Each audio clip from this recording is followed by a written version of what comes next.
Hi, I'm Father Anthony Hannon from Militant, and this is To Prepare His Way.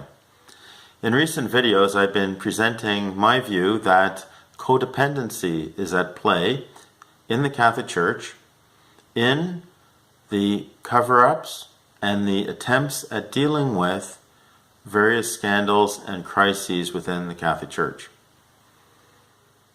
For some of you who are familiar with codependency, addictions, dysfunctional families, and recovery from these things, this has been making perfect sense. For others, like I think I said in one of the videos, you must think I'm nuts or that sounds crazy. So I'd like to explain a little bit more in this video, and I hope that helps. To do this, I'm going to be reading from my most recent blog post on the website in viampatches.org, which is the website for the retreat center. The title of this blog post is "The Solution is to Treat Codependency, but it won't happen on a large scale." Michael Voris is doing a very good job on many levels. Yet he is unfortunately seen as an enemy in the eyes of many priests and bishops. The reason this has happened is because so many priests and bishops are acting out of the dysfunctional codependency ways of dealing with crisis situations, namely, don't talk and don't trust.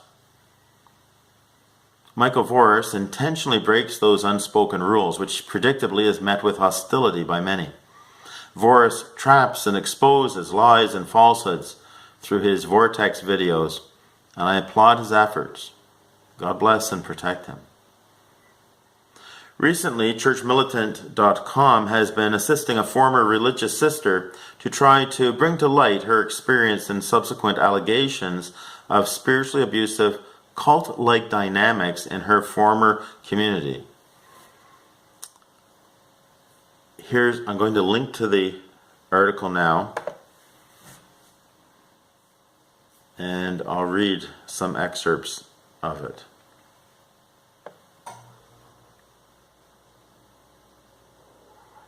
So Church Militant prefaces it by saying, on April 18th, by the way, this article is from June the 6th, 2019.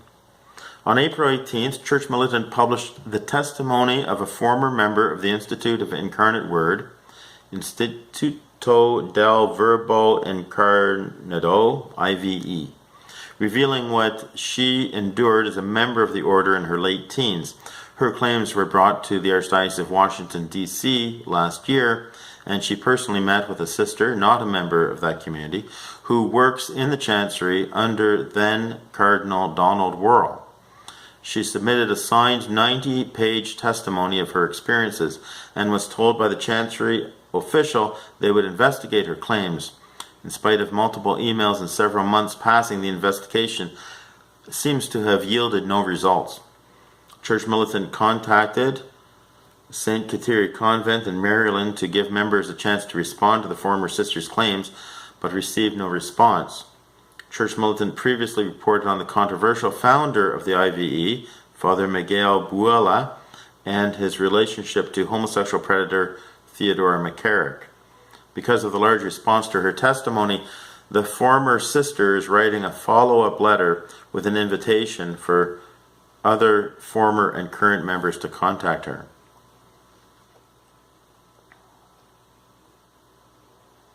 So it says, this is by a former IVE sister. Soon after my article was posted last month, I read every comment that people wrote. I read the comments that were livid. I read the ones that tried to make it seem as if I had somehow lost my senses, and the comments from ones who believed me. She says, thank you. But I also read the ones that moved me. Other women, I don't know who, share my experience with the servants of the Lord and the Virgin of Matera, SSVM-IVE. Their details match mine, which shows me that my experience wasn't a singular one, but rather a systematic way of life for this order. You see happiness and smiles as they stand before you, but let me tell you, Once that convent door swings shut, it's a whole different world behind those walls. To the man who has 2 daughters in the order and insists I am lying, your daughters may not have any idea what's happening within their very convent. The order plays favorites constantly. If you are hearing from your daughters and permitted to see them frequently, then that tells me that your daughters are some of the favorites. Dare to look at the other sisters who are alone and ask questions like the following. How often, if ever, are you allowed to call or write home? How much are you allowed to eat? Do they put you on service more than the other girls? Where do you sit at the table? If your family visits, are you allowed to be alone with them? Have you been told that if you leave, you are going to hell, as well as your entire family? Have your superiors told you that they love you more than your own parents, and that you must love them above your blood? Are you publicly shamed and then forced into chapter of faults on your knees? Have you been told that your prayers and presence offend God? Are you allowed to drink coffee or told you don't deserve it? Are you allowed to journal? Are you allowed to talk to any priest outside of the order? Does your superior encourage public manipulations in the name of humility and obedience? Are you told that you don't have what it takes to be successful outside of the convent? Are you forced into silence so you won't speak ill of them, etc.? Ask them. Here is the key you may not understand. The sister you ask won't tell you. Her eyes may grow wide as she takes a step back in fear, but she'll remain quiet. She'll put on a forced smile that has been taught to her. Why, do you ask? Because the superiors have abused the vow of obedience on her, even down to the novices. Okay, I'm going to stop there so I don't read the whole article. You can go to ChurchMilitant.com. Again, it's June the 6th, 2019, and you can read the rest there. In the comment section, this is what I had put. God bless this former sister. The truth really does lead to freedom. As far as I can see from this article, she is on the right track.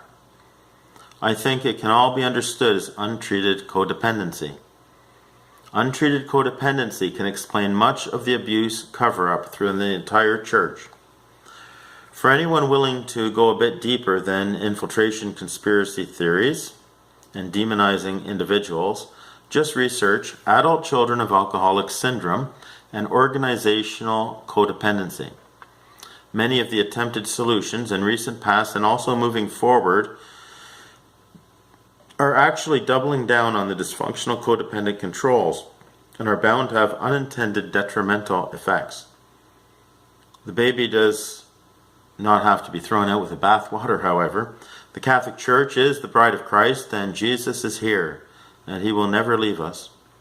That being said, we all can recognize the devastating effects when a mentally ill person grafts his or her mental illness to religious concepts. Untreated codependency is a lot like that.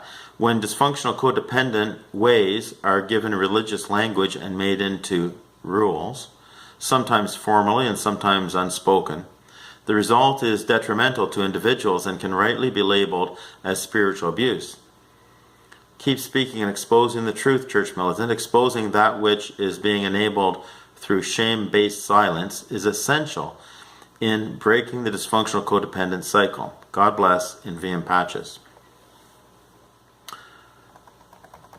So I think one person, at the time of this filming, one person by the name of James responded, and his only comment to me was, bullseye. Thank you, James. I appreciate that.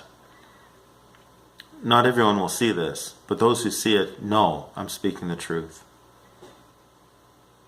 This is not a video about that particular religious community. It just doesn't surprise me that this former sister has had those experiences. I go on in the blog.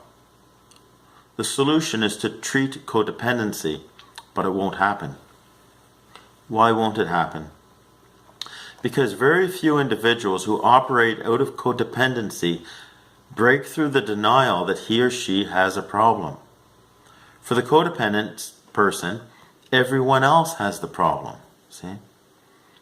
When a codependent person who lives out of perfectionism and workaholism takes a leadership position in an organization, they infect their sphere of influence with the same dysfunctional ways of behaving and thinking, and that becomes the lens to interpret reality.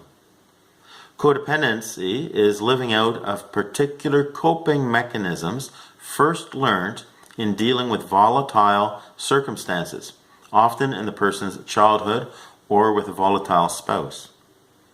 These coping mechanisms become habitual and then are practiced in other areas of the person's life. In a work situation, the workplace then becomes overly stressful. If a codependent person with a strong personality becomes a person of authority, the others, who are otherwise healthy, learn how to adjust to the boss. And in these adjustments, they learn how to cope by unwittingly becoming codependent as well. And so this cycle begins anew and is perpetuated. How can a person break free from this codependency?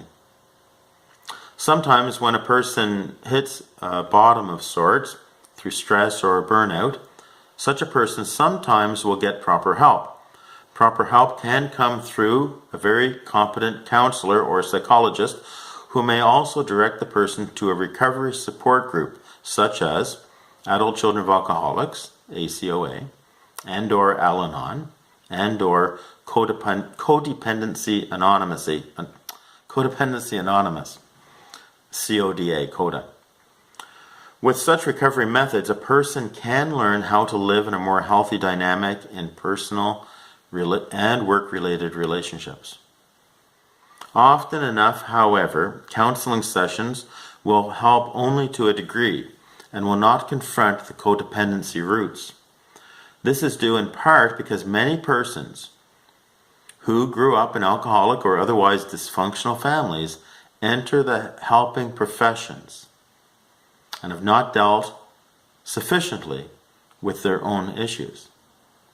Don't get me wrong, counseling, especially I would say cognitive behavior therapy, can and does help, but I contend that a concerted recovery program directly aimed at codependency recovery is more comprehensive. Recovery from codependency is not easy, however, especially because the codependent dynamics become entrenched in virtually all of the codependent's human relationships. This means that when the codependent person starts to change and practice healthy boundaries and seeks more mutually respectful relations with others, he or she will experience tremendous pushback from virtually every person who they have considered to be friends and trusted co-workers. If the person perseveres, however, recovery from codependency can and does occur, and the person discovers a level of freedom and happiness that was previously unimaginable. Anyway, just like those who become addicted to various substances, a surprisingly small percentage of addicts ever find freedom and recovery from all aspects of their addiction. An even smaller percentage of codependents ever enter into any concerted program of recovery to deal directly with the issue of codependency. If I were able to get honest answers from bishops and religious superiors, I am very confident that a high percentage had at least one parent who was either alcoholic or overbearing, or their parents were. So on one hand, the situation is bleak. We can expect codependent structures to continue in the church, and it is probably the rare religious community or parish that will not have a large degree of dysfunction. On the other hand, those individuals who see and do seek recovery for himself or herself can and will recover. Then they will know in a new and profound way that Jesus really does offer a peace that the world cannot give. God bless, and Viam Pacis into the way of peace. Please leave your questions or comments. You can go also to the website in viampacis.org, go to the blog page and leave a comment there, or you can email me at the contact page at viampacis.org. And I'm happy to answer those questions on the YouTube channel to try to explain a little bit more about codependency, why this is the real problem in the church. This is not denying, by the way, the very real scandals, right? The very real sins and crimes that have happened and probably are continuing to happen to varying degrees in the church. We have to start talking about these things. The silence and the cover-ups under the guise of loving and compassion, and I say under the guise, not real, is the downfall of the credibility of the church today. In Viam Pacis.